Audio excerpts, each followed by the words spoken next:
The agenda is our consent agenda.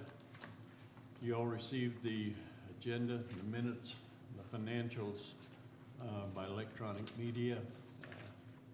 You had a chance to review them. Is there any questions, comments, or discussion?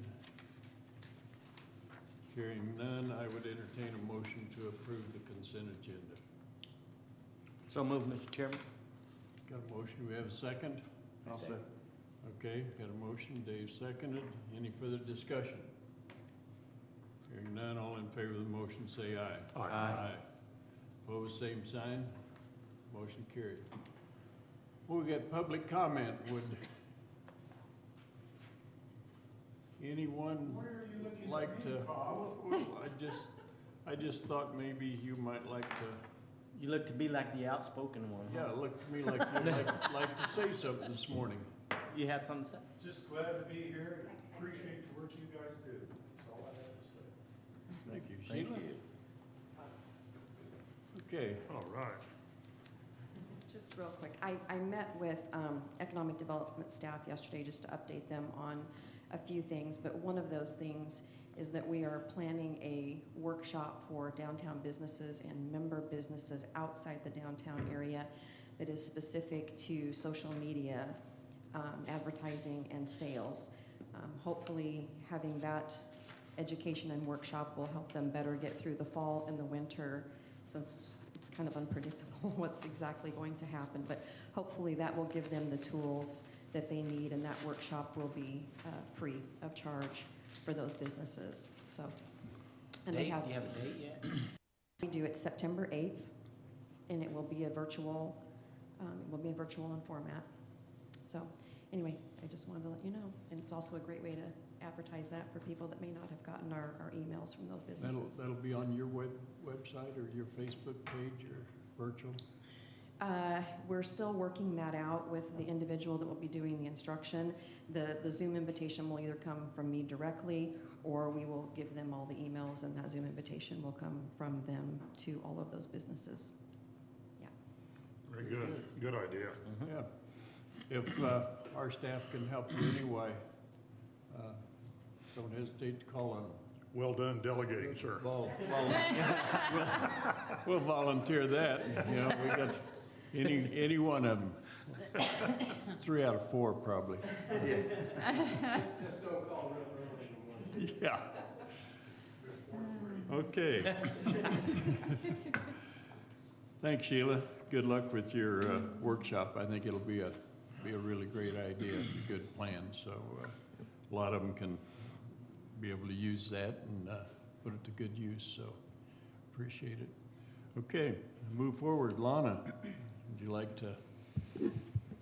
Good morning. Good morning.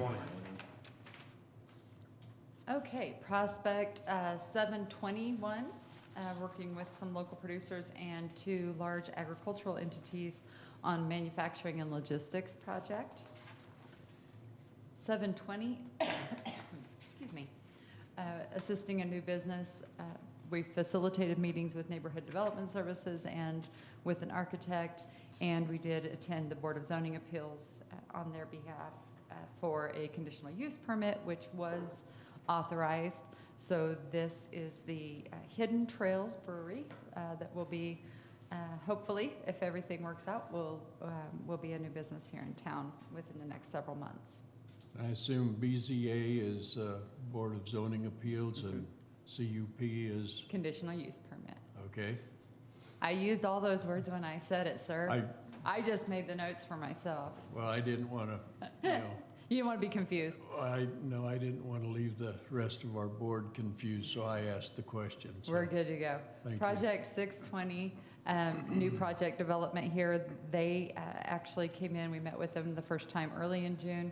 We were able to get them set up with the statewide incentives for hiring, and they have now taken over. They're working on some adjustments and changes and additions to the facility that they've taken over, and they are ready to go. We've been helping them with some hiring needs. Nicole's been putting information out for them on some positions they need filled, so we can welcome Great West Pet Foods. Where are they located? They're in freezer services. Oh, okay. Mm-hmm. Yep. So is that a pet food manufacturing, or are they Right, they do just gathering for logistic? pet foods. Okay. They gather from the raw materials here Okay, and then ship those to the pet food manufacturers. okay. Really great guys, so we're really pleased to have them here. They've got big plans for the future. We're Do excited to they be a have part of just helping them. a small staff or, About 30. really? Mm-hmm. Good. Yeah, I was gonna say, I seen like 15 cars, and I drive by there every day, so. Yeah, really good people. We're happy to have them here. Excuse me. Prospect 420, we've not had to provide any additional information on this. We assume things are still going well. This is a private infrastructure improvement that we assisted with. Prospect 320, we have followed up with this company, and they said that they anticipate, COVID obviously slowed them down quite a bit on making decisions on new logistical sites, but they anticipate that they should be able to start making some of those decisions in the third quarter. So we're hopeful that we'll hear back from them shortly. Project Prosma is one that came through the Department of Commerce. We've had several follow-ups on this and submitted significant additional information to them, and hopefully hear something soon from the Department of Commerce. This is an international prospect, so came through a different channel at the Department of Commerce than the projects usually do.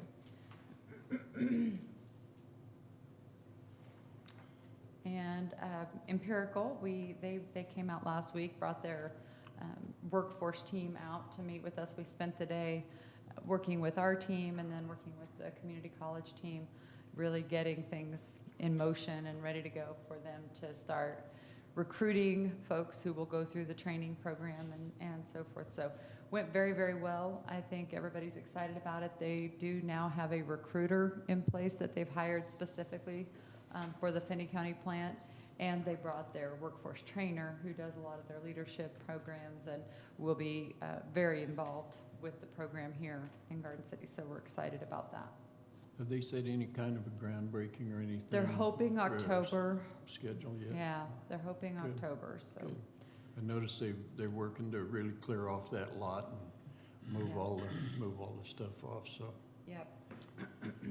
And Alan is their project manager, is to be back September 2nd. So provided I go pick him up from the airport in Wichita, he'll be back here by then, so. Well, I haven't Oh, decided if I'll Alan. pick him up or not yet.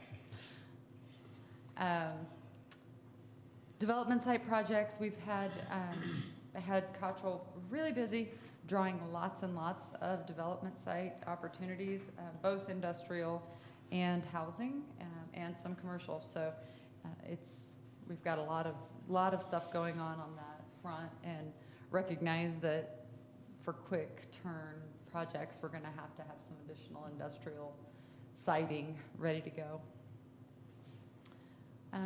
Again, a lot of meetings. Things have really picked back up pretty significantly.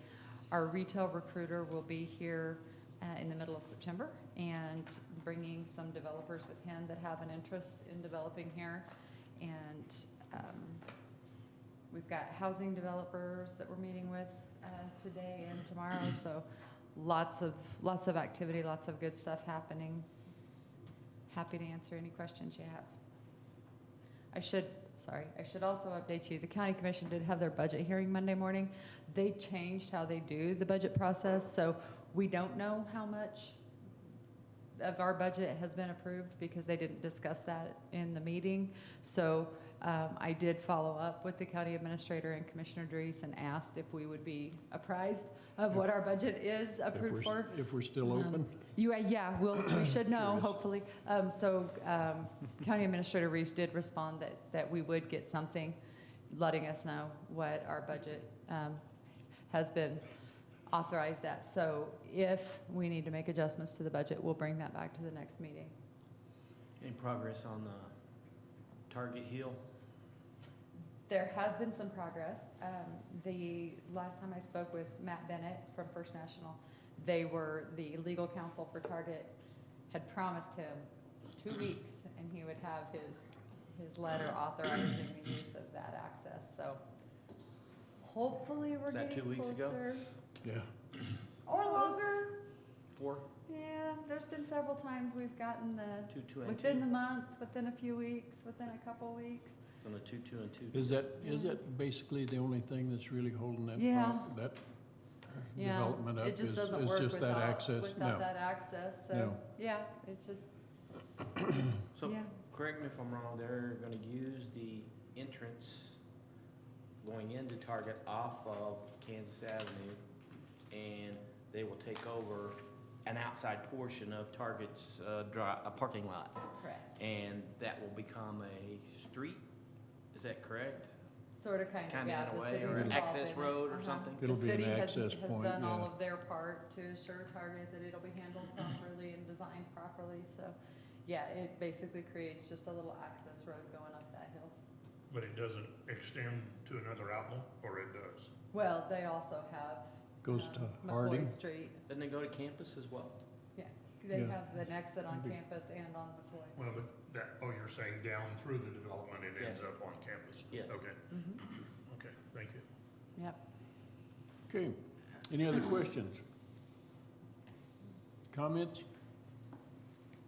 Okay, we will move forward. Nicole, Good morning. morning. Morning.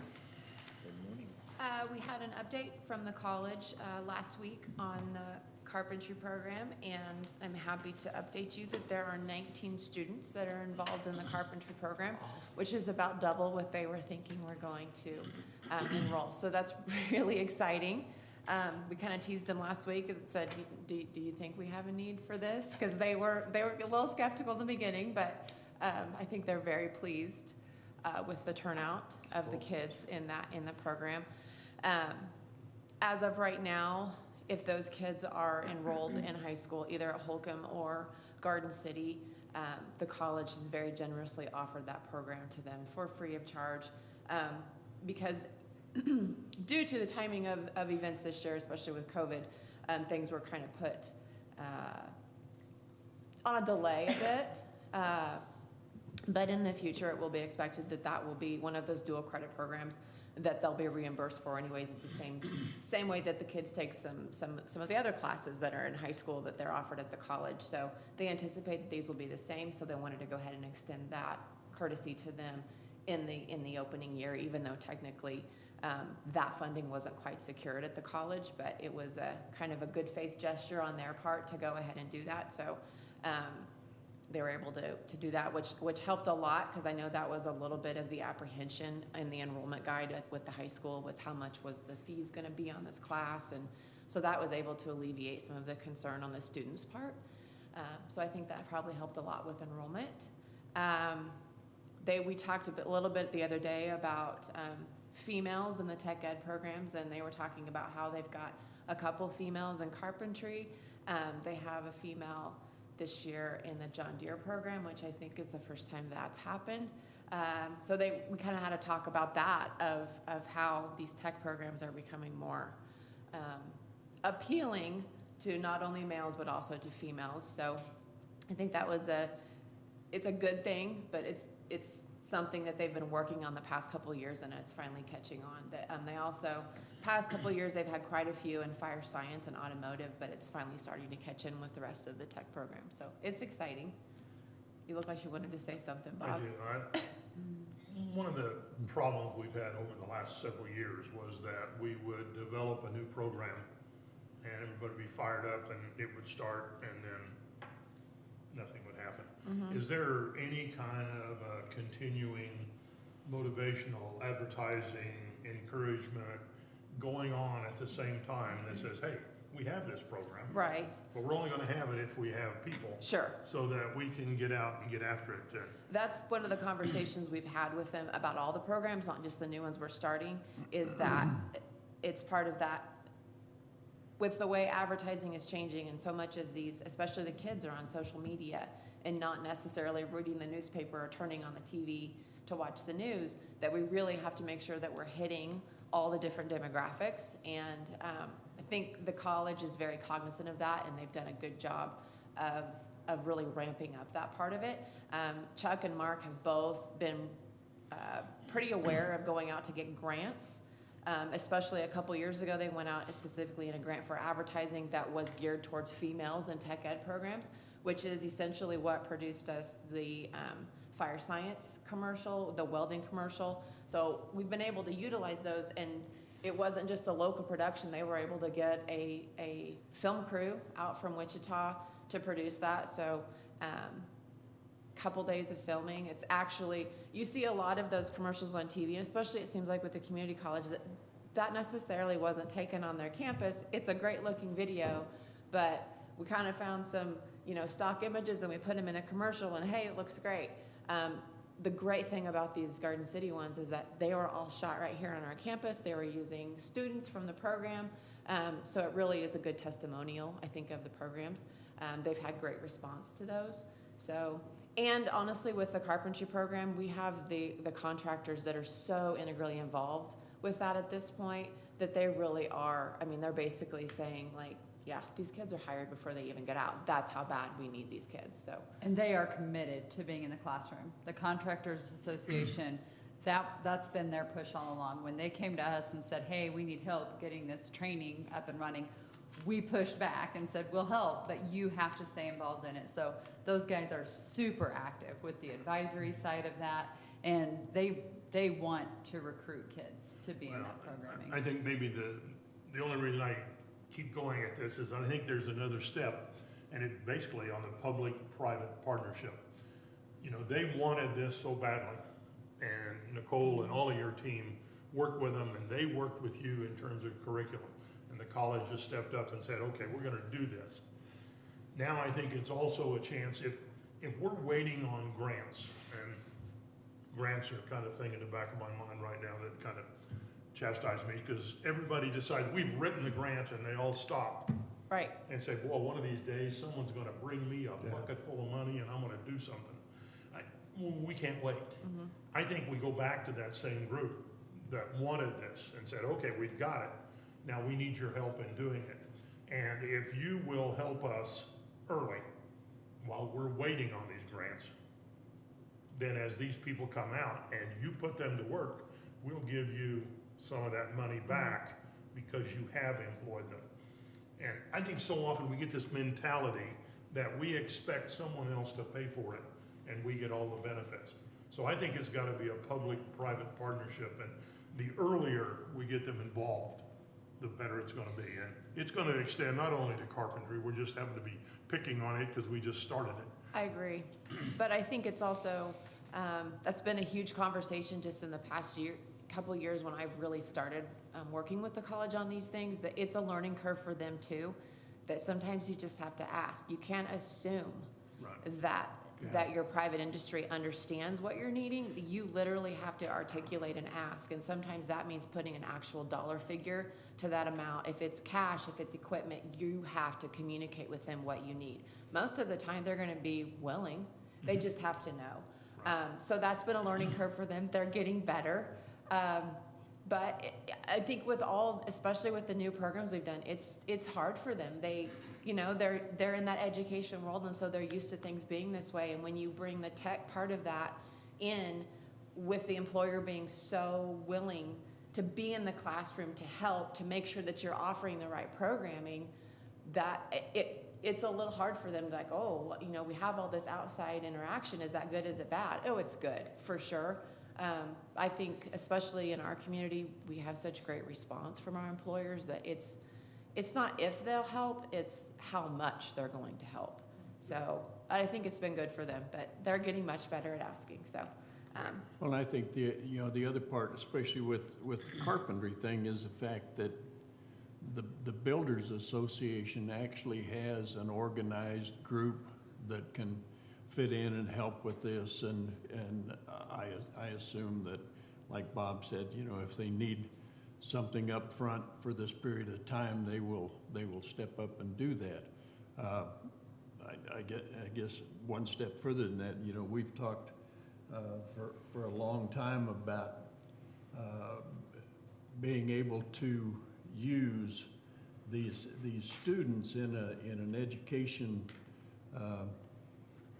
role, you know, on the job site, and I assume it's still forbidden because of Well, actually, work laws or yeah, whatever, so. it's getting better. It's not there, but we're working on a student learner, and we're making a little headway with the Department of Labor, so. Well, I think that probably will be a big next step, is if we can get that Department of Labor to recognize that, and then you can take this program out into the public and let them see actual work sites and that kind of thing, so. And Great. as Lana mentioned, Empirical was here on Friday. We spent the majority of the day with them. We had a good conversation with the college. They are very close to hiring an instructor. And along with what you just said, that part of that meeting was it was a give and take, for sure, of the college saying, okay, this is what we're planning. How can you help us with that?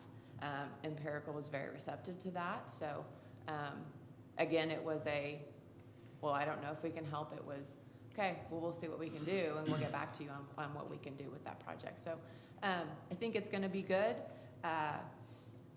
Empirical was very receptive to the program and the competencies that we've put together, so they were going to take that back and kind of look it over. This was the first time that their recruiter and their trainer had seen those competencies, so they were going to take it back and look it over and make sure that that's what they're looking for. As we've seen with so many other employers, they kept hitting on basically those essential skills. And good news, the state of Kansas has incorporated essential skills into every single class that is offered. So that shouldn't be lacking anywhere. So I think it's a perfect model that you're building. You know, you have the empirical, and here's how we created it basically from the ground up. And the carpentry type situation, you took some existing ones and modified it and made it work. And if we can do that and then go to the high school and the vocational deals and the pathways and say, okay, in this pathway, do we have everybody involved that will help us define and who benefits it? You know, I think at one time the culinary scheme pathway was really good between the high school and the college. And then there weren't enough people coming to the college, so we lost that piece. And I think today in our economy and in our business development, we have such a crying need for culinary expertise that we need to find a way to resurrect that. And maybe this pattern will be the way. yeah, I agree. It definitely would be a good start, you know, to get that program back active again. And I think you're right. There, you know, at the high school level, there is all of this interest.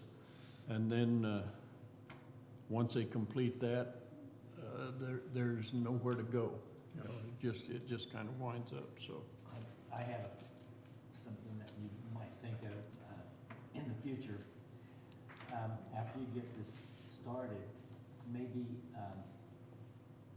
there needs to be a boss. I had a person just talking to me, a high school student, and I just talked to her about it. But he says, okay, yeah, we become carpenters, but every once in a while, one of those guys are going to be a contractor, and they need to know the business side of it too. Business side, supervisory skills, human. Yeah. Yes. And that's incorporated into skills, the all of that. competencies as well as entrepreneurial skills. So helping them, if they opt to go that route, all of that is available to them so that they understand how to keep track of hours on the job and how to bill and all of those kinds of things. Yep, we would agree. And we want that. I mean, even in the early childhood side, we want that. We want folks to have that ability that if they chose to stay home and operate an in-home daycare, they would have the information they need to know how to run a business. So, yeah, Nicole's been good about just reminding them every time that we work on one of these programs that what if this person ends up owning their own business? We need to make sure they have the tools they need. Thank you, Nicole. Well, I think it really ties into what Sheila talked about earlier. You know, you have all of these small retail businesses that are trying to learn how to survive in a completely different environment. And there will be needs that she has for all of her businesses to come in, and they need to train that special skill also. So we're absolutely all in this thing together. We've got to figure it out, and or Shannon and his blue colors will run them all out of town. Okay, That's all I have. Well done. good job. Any further questions, comments? Okay, we'll move forward with Shannon, the numbers guy. All right, good morning. Good morning. I'll start with the social media report. Greater Garden City had a total of 6,000 viewers over or through this month. The top stories, a lot of were school-based. New release times for the school, new calendar for a school. Those ones, Chief Youth's retiring or announcing his retirement. The Facebook pages, Garden City Journal did above average this last month. We had 74,000 post views, so 2,658 a day. Reached 40,000 unique people over the last 28 days. The top stories was the Hidden Trail Brewing announcing their location, Crispy Donut and their grand opening, which is that new yellow donut store on West Kansas Avenue. The new baby giraffe at Richardson Zoo, and then a couple of school stories. And then Greater Garden City had 7,723 post views over this last 28 days, or about just short of 400 people a day. So that was our social media report. And so then we'll talk about the numbers, because that's why you like looking at me. This first slide here is just a follow-up to last time. I believe it was Sam. I'm not exactly sure who was asking about this, because last time, remember, we talked about GDP and how much $2 billion or $2.1 billion worth of output per year is for Finney County, and then the question was, well, how does that look like per person? And so this is a graph that we already had put together, and this actually, we came up with this because of when we're talking about the roads and the value of the transportation systems that we have, and we can see that, again, the darker blue is more valuable per person. So Western Kansas, we definitely have more output per person than Eastern Kansas. And I don't think that's too surprising. That's kind of what we'd expect with the way that we have our industries set up out here with distributed farming, distributed dairy, distributed all those things. But I mean, even in our large cities, we're usually outperforming per person some of those bigger areas. So that's just a follow-up to that. And we've seen this graph before. We were talking about the traffic studies and the importance of highways in Kansas. Okay, so you've seen the COVID presentation that I've done before, and this is kind of a follow-up to it. I did a presentation for the Builders Association. They really wanted to know what's going on, and then I did one for Little Finney County yesterday. And we have some more information, we have some new data, we have some stuff, so this is just kind of an update. You'll see a little bit of old stuff, but some new stuff. One of the interesting things that's coming from the CDC is talking about, well, we don't really know what happened with COVID before we really knew what COVID was, and I think some of them were talking about this, like what happened before everybody was getting tested. So one of the things that they're looking at is, well, what's the death rate of the whole types of pneumonia, influenza, and COVID? Let's lump all those kinds of deaths together because they're similar kinds of illnesses. And let's look over the kinds of deaths from 2018, 2019, and 2020. And so 2018, and so this, I'm sorry for whoever is actually listening up here and all this stuff, but this black line is the average deaths. If we take in the past what it looks like, this is the average number of deaths that we have per year for this kind of illness, pneumonia, influenza, and COVID. You can see 2018 we had a pretty bad flu season. I think we all remember that flu season we had in 2018. 2019 we had an average, completely average season. 2020 the deaths are off the chart, and they're not saying which one at this it's either influenza, it's pneumonia, or COVID, whatever. We definitely see huge deviations from what we'd expect to see. The important thing to look at this, and we'll come to this in just a minute. Look at this pattern: little bump, huge bump. And then the second one that's half the size of this big bump, right? This is the pattern, keep that in mind. Okay, next slide. Again, this is just talking about the CDC. Was looking at the first four, or this is from a planning document that they released. The first four is so if schools are planning what's high and what's low, what's low, yeah, that's the things. Number 5 is the updated best case, or best estimate. And the one number that we're gonna be looking at in this case is the overall fatality. Again, remember, younger people have a lower rate of fatality, older people have a higher rate. Your risk factors will also increase that rate. But overall, that's what we generally see. So next slide. So we talked about this before, but we're even more impressive now. If we look at how many people we've tested positive versus if we look at our fatality rate and how many people we estimate should have been positive in Finney County, we are almost right exactly where we said.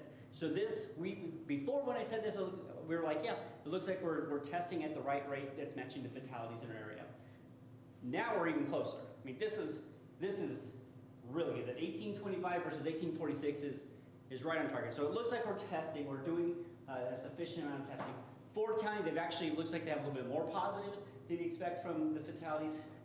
But like last time when we were talking about this isn't the case everyone. Let's just go to the next slide. So the estimated cases that you should have from the fatalities in the counties is a dark blue, and we saw this last time, and it's still the same way.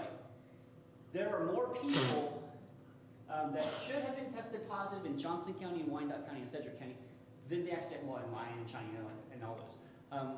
So we have a feeling that they missed some of those cases, and they still are missing some of those cases based on the fatalities. So next slide, I think, is, and then you say, well, maybe it's just some people shifting around the hospitals, but even if we look at Kansas as a whole, we've still only tested about half the people, or tested positive about half of the cases based on the fatalities from what we'd expect to see. So we still have an idea that we did a good job with testing, we're right on track, we're still doing pretty good, but overall in the state, they've missed a lot. Okay, so next slide. So one of the things, remember, when this all started is we got to see those cumulative counts, and everybody gave those cumulative counts about how Ford County and Finney County had so many cases, and you see this graph where it just ramped up like this. Well, you don't see those graphs anymore, and I have a feeling it might be because this is what the graph looks like now if you include, Sedgwick County and Johnson County and Wyandotte County. Look how much we were the big numbers for. Like even during the time when we saw these graphs, Wyandotte was just right up with us, and now it's not even close. So the conversation has shifted. Well, we're not talking about cumulative counts anymore. But they didn't do that when we were saying don't talk about cumulative counts. Now they're saying, oh, no. Let's not talk about cumulative counts. Let's talk about something else.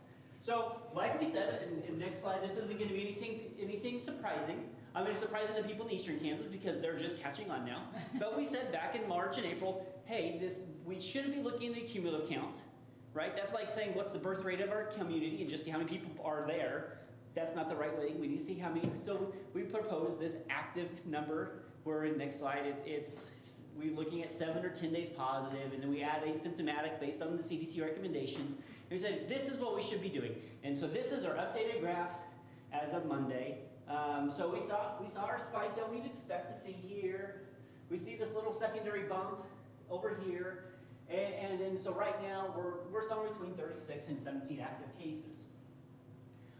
So the fun thing that we just got yesterday when I was getting ready for the live well presentation is I've actually got the hospitalization data by day. So I can graph that now. Okay, two things. One, this dark blue line is that 10-day plus asymptomatic. This is the estimation that we've been doing this whole time. I've just taken that one estimation and I left it on there. This yellow line is the confirmed patients. And just to know, this yellow line has this axis. This blue line has this axis. This is something legitimate to do. Just be aware, there's not actually 900 people in the hospital. It's 13 on the peak there. But the point is we're trying to compare how does the number of active cases compare to the number of hospitalizations.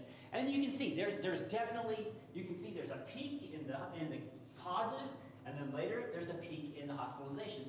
So what I did with this data, you say, okay, here's our data for our COVID testing numbers. Here's our data for our hospitalizations.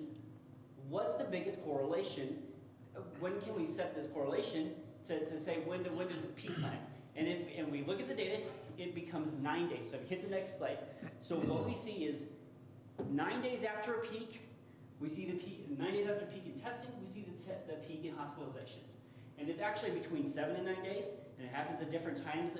That 7 days on some peaks, 9 days on other peaks. And I was like, why would we have? I mean, it's an illness. It should act the same way.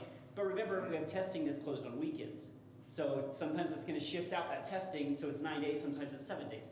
So we took this data, and now we know that you get a peak you get a peak testing, 9 days later, we get a peak in hospitalizations.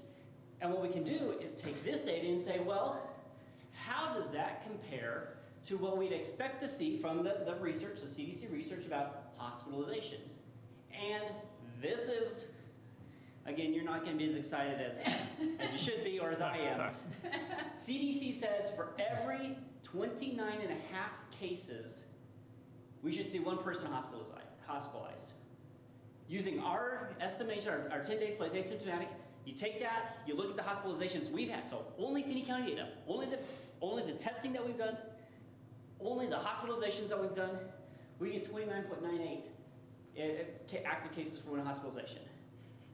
I mean, this is like in basketball, you buzzer beater, 3-point.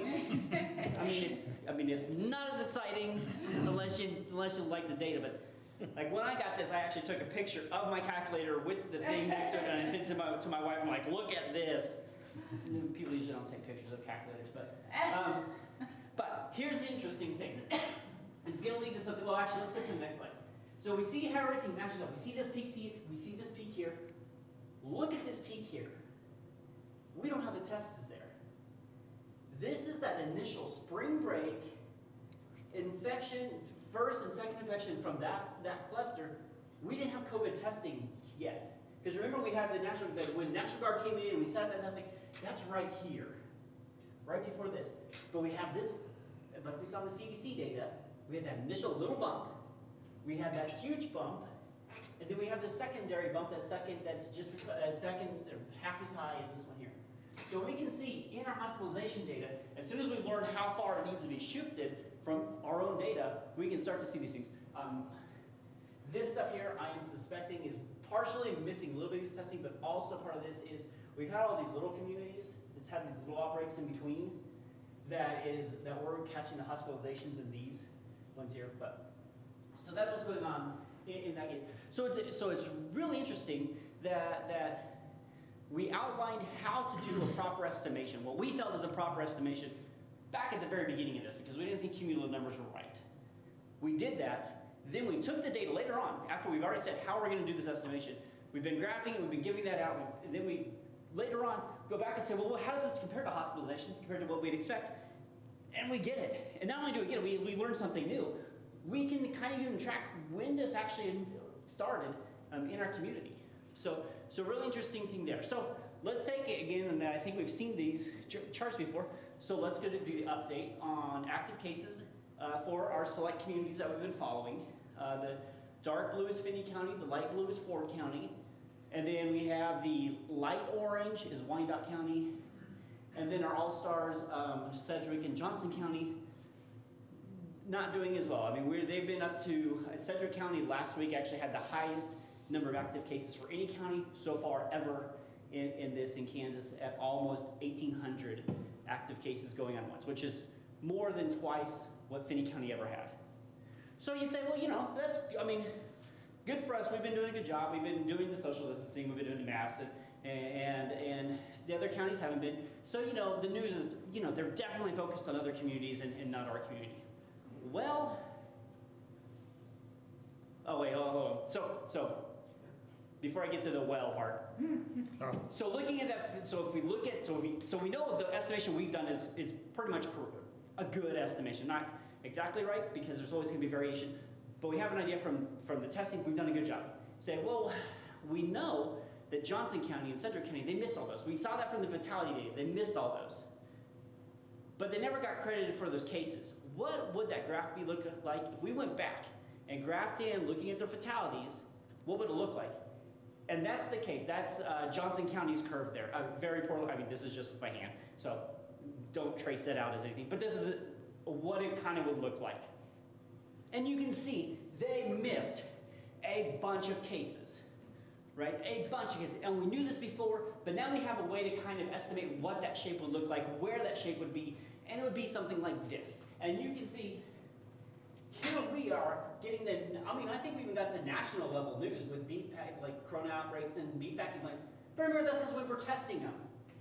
These guys weren't getting tested at all. They were still dying at the rate we'd expected for them to be dying to get a bump this big. But that's where they're at. So you say, well, whatever, it's not that big of a deal. We're where we are now. Everybody should be paying attention to this, and we're over it. We've got a pretty good system in place where we've been able to contain it. And we're doing testing. We got all our systems down. Well, here's the problem. KDHE decided to put out new charts and new graphs, and here's one of the new ones. They did total cases by 1,000 people, so they're doing cases by per capita. And you think, well, that's a fair assessment, right? I mean, we should look at how many cases there are based on population. Well, oh my gosh, Western Kansas, we are still really bad, right? This is what it's saying. I mean, we have 48 per 1,000 people, 66 per 1,000 people. Johnson County only have 11 per 1,000 people. But go back to the other side. That's because they missed all these people, right? But now we have an estimation. We know they missed it by about a factor of 10. Now, if we go back, we can look at the fatality rate, we look at, so we're pretty sure we got the right counts here. In Sedgwick County, we're pretty sure they got the right counts here. We're pretty sure these guys are off by a factor of 10. So now KDHE is putting out this graph that makes us look bad. But if we could go back and correct it, this should be 112 people per 1,000 people. This should be 113 people per 1,000 people. Why not should be 336 people per 1,000 people that have been COVID positive? That's a third of it, I mean, right? So sure, whatever, you're putting on new graphs, but for some reason it's still scaled against Western Kansas because of the missing testing that they did. But that's not the worst one. You ready for the worst one? Here's the worst one. This is talking about clusters, because now it's all about clusters. And here's their chart. This is updated every release. And I'm going to just point out the thing. Meat packing is this purple. So this is number of cases by cluster, meat packing, a third of the graph. So everybody who's coming here looking at clusters, because everybody's talking about clusters now, because you don't want to talk about cumulative cases, you don't want to talk about active cases anymore. Sedgwick County stopped that, and you probably know why they stopped talking about active cases, because last week they were the highest active cases ever we've had in Kansas. So let's talk about clusters now, because now they're putting out charts to say, oh, look at that beef packing plant. Beef packing plants are a third of the clusters. Well, two problems. One, we actually tested our beef packing plants, and we did that. I mean, that was our strategy to get control of it. So we were able to assign our cases in our community to a specific industry. But that's just because we actually did the testing, and they did the testing, got that done. I don't think aerospace is a thing here. I know they had clusters in aerospace. Why doesn't aerospace get a little graph? Number two, and even more egregious, is here's how many total they say. They say out of all our clusters, there's only 8,700 cases on this data. Well, we know that's not true. There's 35,000 cases in Kansas, and that's with them missing another 35,000 that they didn't actually test. So just because we have a way to assign it to a specific industry, now we have a graph that we have a third of the cases coming from that one specific industry. So now that clusters is the big thing, everybody gets to look at this again, and again, it points to Western Kansas. But because we did a good job and we got control of things and did the right thing, we're kind of getting punished again. So that's my thing. The good news is it looks like we were doing a good job testing. What we say should be a good way to measure has been a good way to measure, and it looks like good. I think it's my last slide, right? Yes. Go ahead, keep going. That's it. That was the last So slide. what's the chart on the left? I understand the chart on the right where you've got all the massive clusters and everything. Yeah. That's the number of clusters. So there was 16 clusters in meat packing plants. So they can Okay. make 16 outbreaks that happened, and those 16 led to 3,348 cases overall, Okay. which is, again, less than a tenth of our overall cases that we've tested. It's less than a fifth of the all overall cases that we have overall, or that we should have overall, but it makes up a third of that chart. So, Do you have the economic data that's kind of following all of this in terms of, at one time you had the Yes. cell phone traffic in and out, and Yeah, sales tax, and so in the presentation that I did for LiveWell and for the builders, I included that in there. It hasn't really changed much. We are actually now, I believe we are ahead of where we were sales tax-wise. in our county from compared to last year. Remember, last year was an all-time high. So it looks like we've rebounded really well. If you look at the that flow data, it's the same kind of shape. It's just slowly, still just bouncing up. So nothing too different, but still exciting for us because actually it looks like our flow is more positive this year now than it was last year at this time. So in spite of. In spite of all this, we're doing good, and I can't even imagine where we'd be. And I think Sheila's talked about this with some of her presentations too. We were on the track to have a stellar year this year, and even through all this stuff, we're still having a record-setting year. But I mean, it could have been off the charts. So it looks like we're weathering this overall. I think a lot of our taxing entities are even keeping mill rates flat or have reduced even so. Well, that gives you another tool when we have to go and kneel in front of the county commission for those last few dollars. We can say in spite of ourselves, it still Yeah. worked. Yeah, Yeah. well, I think that's a real good point. Yeah, Good to have you in here. spite of ourselves, it's still working, yeah. Right. Well, and, we said early on in this, we knew that this was going to be important. Before we left and went on remote work, we had already decided we're going to track all of this, and we're going to track it because we think it's going to be important. We had no way of knowing if it would be important, but we thought it would. And we were afraid that our story wouldn't get told if we didn't have our own data to back it up. So, when Shannon comes in yesterday and he goes, "How much do you like being right?" I'm like, so much. I like being right so much. But again, it's being able to defend ourselves, quite frankly. Once again, Western Kansas is absolutely being Hammered. mistreated in the way that we're looking at this situation, and that's not right. We have every reason to defend ourselves. Well, if you've been watching any of the politicians last week and so far this week, man, we're really on track because the good times are really ahead of us. So, we're really gonna see things go and pick up. So, Well, we are. Can't I do mean, but anything but pick up, can it? yeah, no. It's a given. the good times are in front of us, but we've also had good times in the past too. So. Well, Okay. I'm wondering if the impact of these numbers is not people not getting tested, just refusing to get tested. Simply because, I'm gonna say, sporting activities, school activities, all of those types of things, people are saying, nah, we're not gonna get tested unless we get told by a medical person that we need to get tested. But one good thing about this is now we've seen the relationship between our active cases, our hospitalizations, and our fatality ratios. If for some reason testing just drops off, we can then use our hospitalization and our fatality numbers per county and backtrack it to the active cases. So we've proven that we can relate all three reliably, at least for us, and I think we can extrapolate it to other counties and do that. So if for some reason something changes in those, we can still assign numbers back to them to see how we're doing overall, or an estimation of how we're doing. And so far, our estimations have been pretty accurate, it looks like. So I feel pretty confident taking two of those three. As long as we have two of those numbers, I would be able to go back and fill in the other one.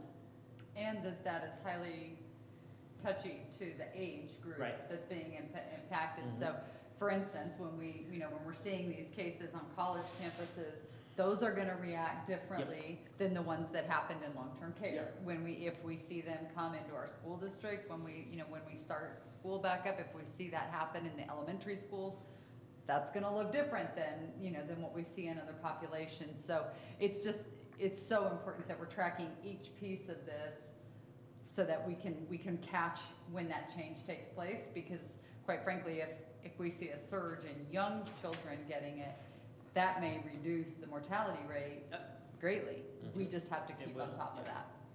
Well, and I can tell you firsthand that, and I've said for several months now that I think our medical people are probably way ahead of the medical community in Wichita and Kansas City, Wyandotte County, and all of those, because out of the 1,800 and some cases that we had, we've only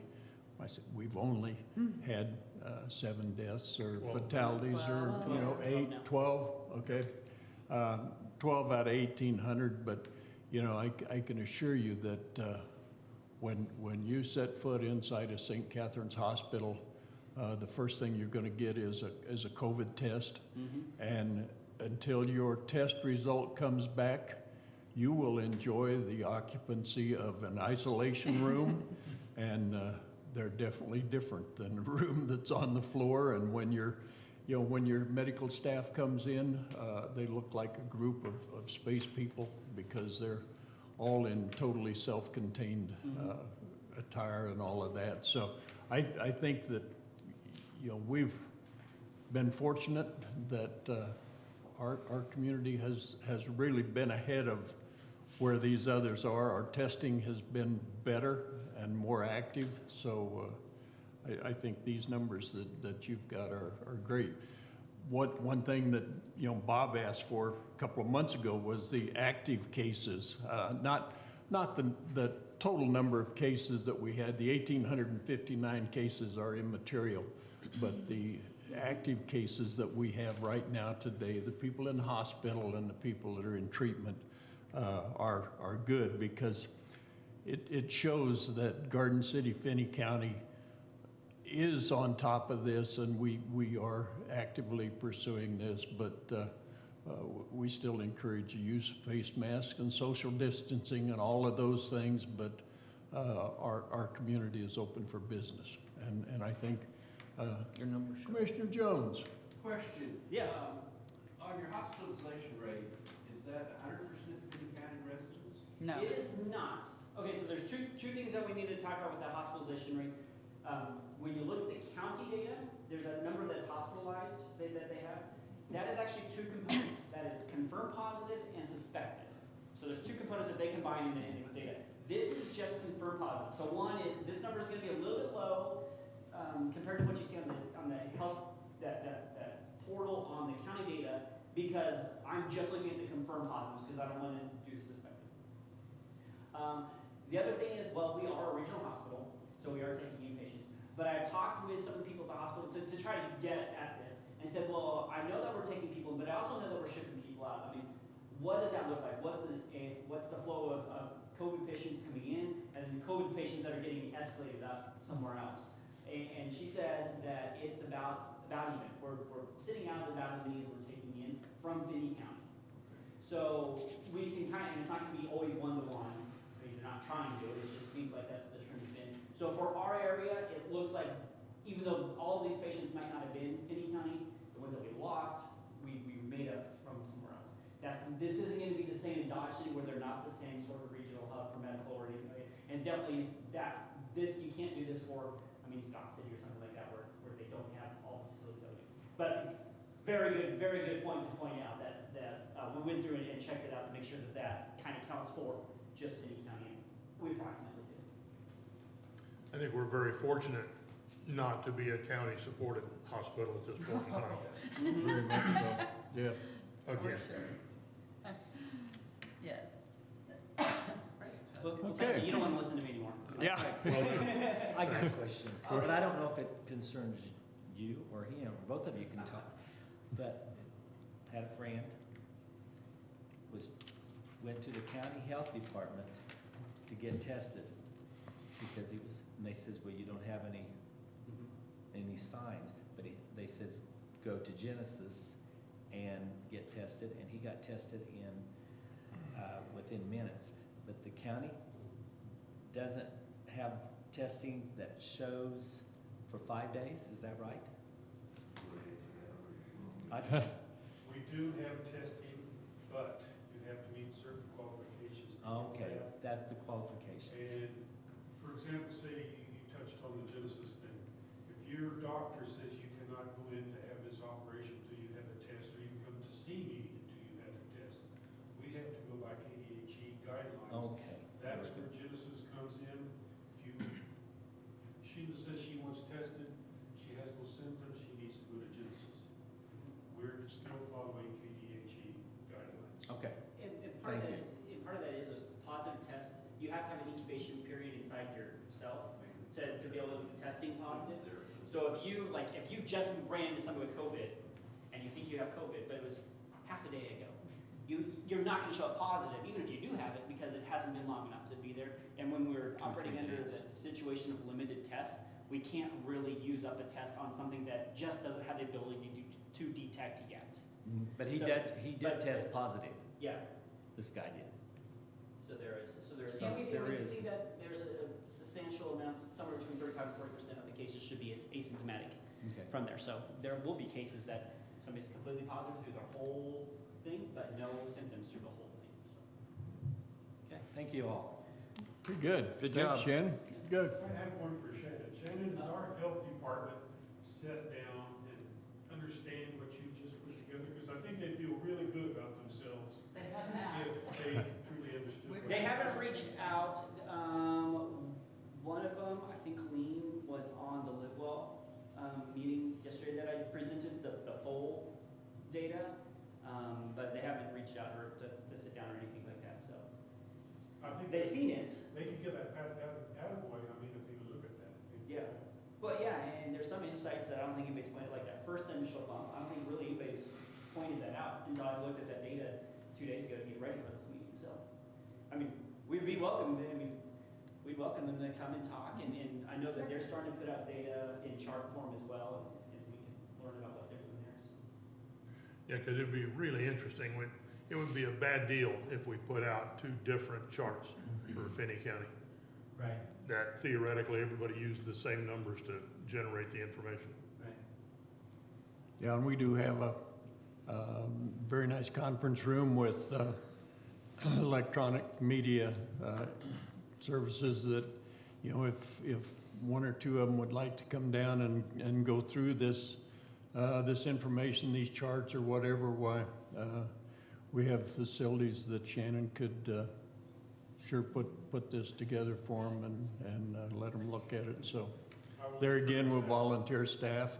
And there's a lot more mathematical detail that goes into this than what you all really, I'm sure, care about. So there are details that we could go over that I'm not giving you presentations, that like, how do we come to that conclusion between 7 and 9 days? I mean, there's math that goes into that, so. Yeah, I'm sure that, given our hourly wage rate, that, we don't have time to go into all of those numbers, so, but, We'd But- lose you somewhere along the line, we can assure you. but this is, you know, really, really interesting. I think it's really good information to have, and, appreciate Shannon doing all these things and putting these numbers together, so. With the governor talked on TV night before last about so many going up in Sedgwick County and Wyandotte County. Would there be a possibility, you think, that she would try to shut the whole state down again? Very possible, yeah. It's not out of the realm of reality that that could happen. But here again, you know, maybe we need to send the governor some of this information and show her, hey, you know, Finney County is not what you're advocating statewide. We are, but there again, we don't want you to send all your people out here just to enjoy our climate and our luxuries, so. And just the difference in, I mean, is a mask mandate necessary to control the spread of COVID? I mean, I think we have a good indication here that it's not a mandate that does it, it's personal responsibility.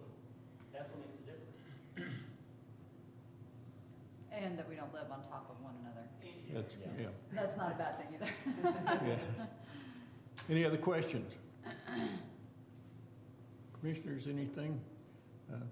Do appreciate both of you coming and getting up early to be here, so even if Commissioner Jones was a little late, but, you know. That's okay, you had further to drive.